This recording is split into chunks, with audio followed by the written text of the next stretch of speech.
Hi, it's Wasabi. Welcome back to the channel. This is going to be a review of the new Tier 8 Czech tank destroyer. It's a premium vehicle and it sort of heralds a new line coming in for Czech tank destroyers. We don't have any information on that, so we're just going to concentrate on this particular vehicle. All right, now we're just going to start with all the basic characteristics before we add any equipment or field mods or anything like that. So let's have a look at the base characteristics. So let's start with the firepower. So 250 average damage.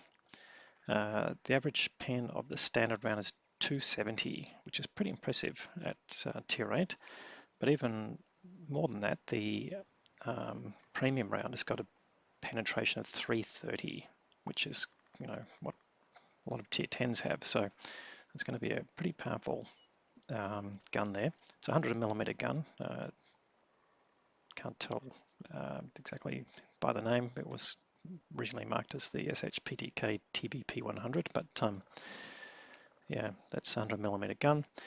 Rate of fire 11.59 rounds per minute, which means a reload time of 5.18. So again, it's going to have a pretty high output, even with that low alpha. It's got a good DPM.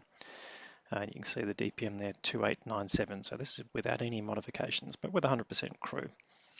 Gun traverse speed 33. It has got a turret, by the way, so it's fully turreted. Open top tank destroyer.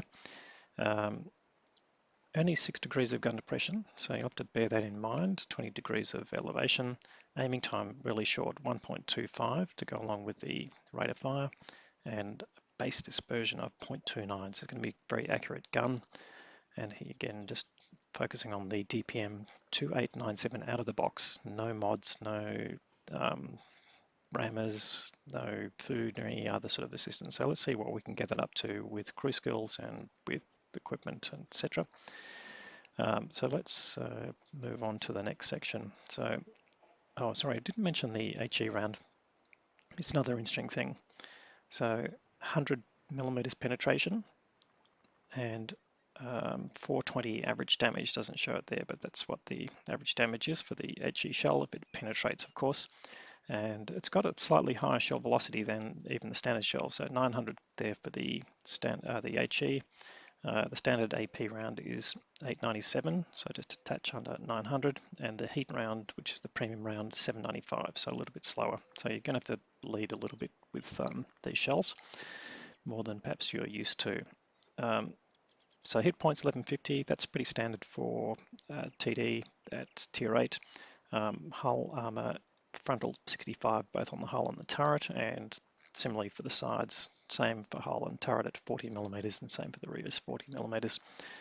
Suspension repair time 12 seconds. Mobility looks pretty reasonable. 700 horsepower and 21 specific power, so it's going to have decent acceleration. Only 32-ton vehicle, so top speed of 55, and it'll get to that speed, I would think. We're going to see in the gameplay how it behaves, but expect that to be able to move pretty quickly across the terrain. 20 reverse speed is also pretty excellent, and we've got a traverse speed of 43, so it's going to be pretty mobile TD. But you're going to have to use that mobility to get away, because obviously the armor is nothing, so you're going to try and keep on people's edge of their view ranges. Concealment factor, this is again without any camo or any equipment or crew skills. So 16 is the base, and that's stationary, and 9.6 on the move. And then finally, with spotting, 370 view range. So that's not that special, but obviously you can load that up with optics, or probably with this one, get binocs working. So they're all the base characteristics. So let's go and load the tank up and see what we can get those values up to. All right, so we've loaded up with crew. We trained them with 4 skills and put camo on the vehicle. We've got equipment, so we've put a gun ram in the firepower slot, binocs for view range, and camo net. Expecting to use it as a sort of a sniper. The crew leader. The commander carries the radio operator skills as well, so we prioritised situational awareness over recon, just to help with the view range. And you can see we're also running food as well. One other point to make is carries 66 shells, so even with the output that it's got, yeah, you shouldn't really run out of shells.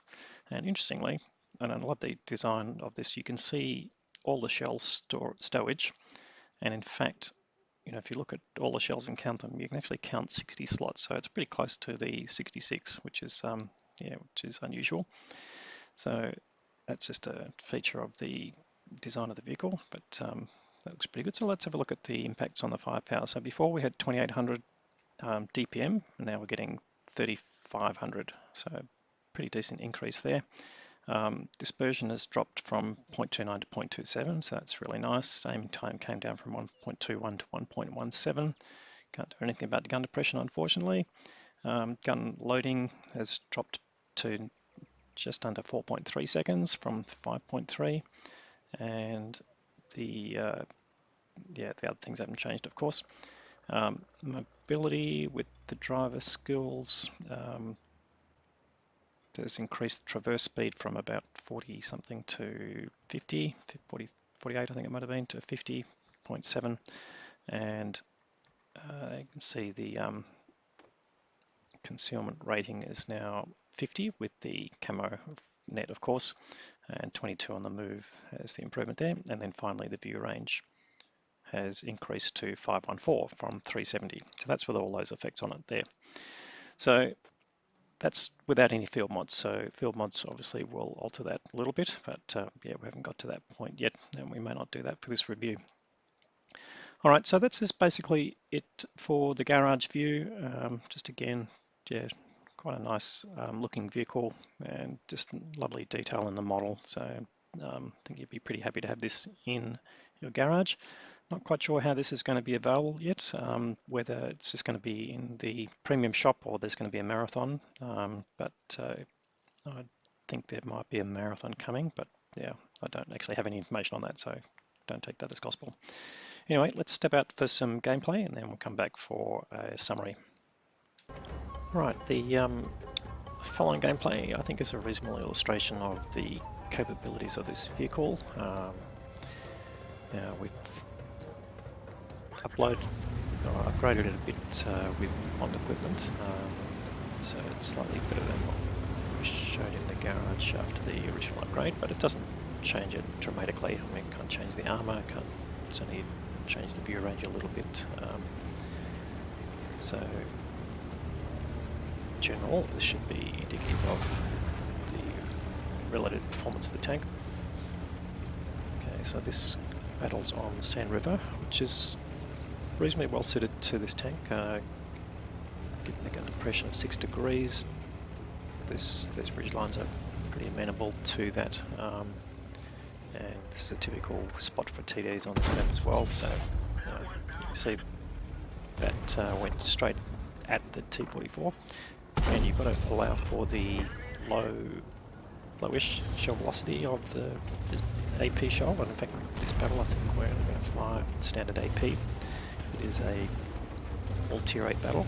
270 pen will pretty much deal with everything in the battle. Of course, not heavily armoured and things, but there's no strict need to use anything other than standard ammo. So put a couple of shots into that Type 59, and you can see the distance there is right on the edge of the view range. And again, this is part of the tactics of using this vehicle.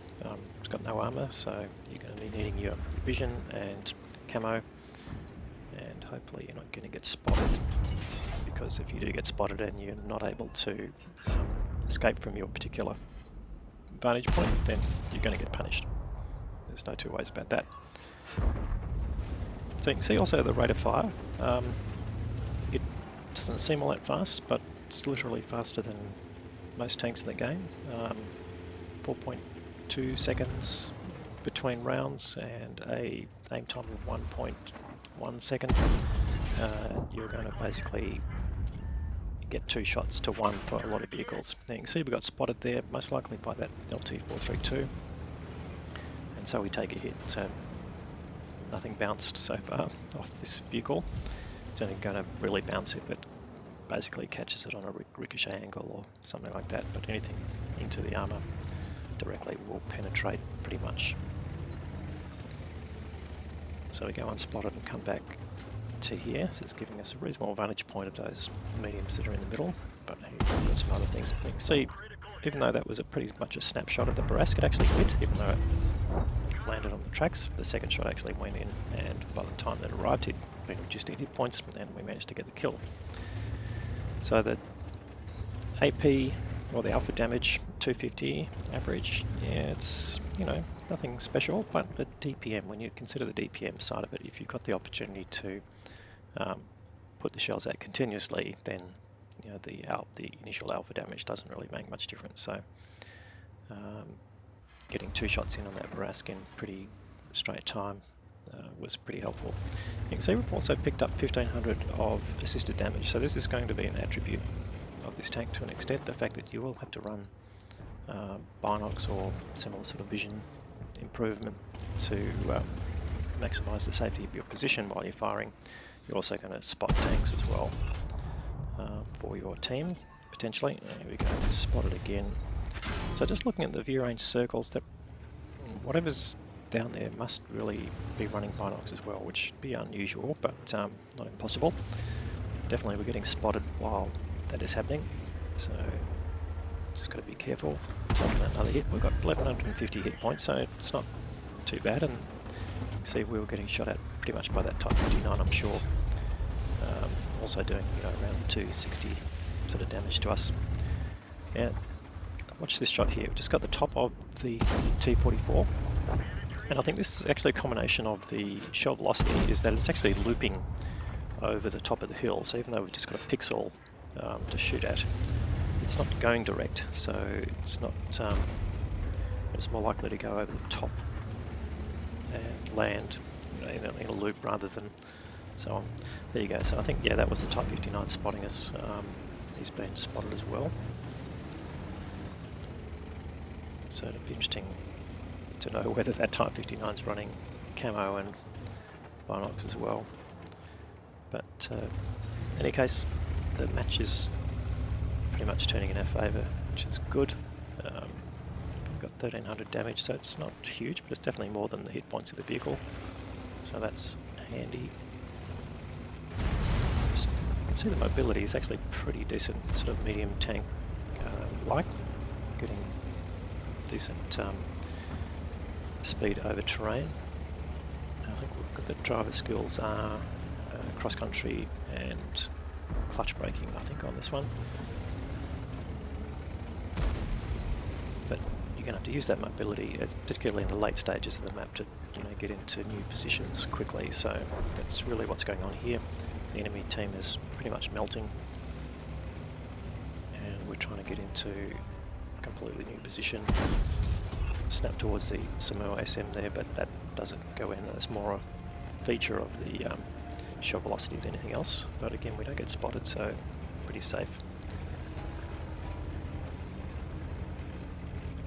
Right, so the strategy here is we're going to come up around the back of the base and see if we can catch some of these tanks unaware.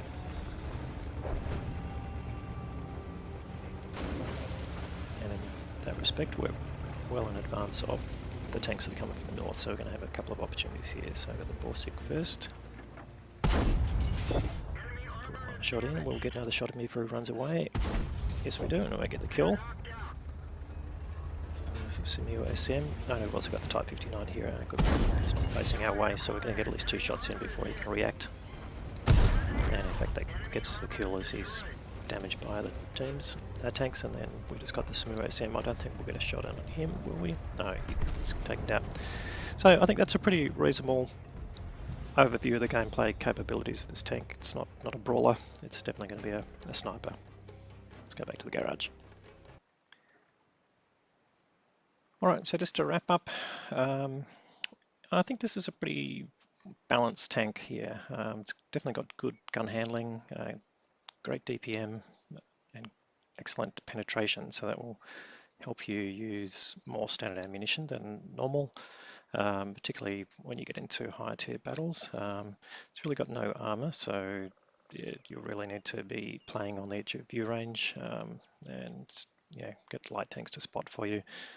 It's open top, so artillery going to be a bit of a problem, particularly for crew damage.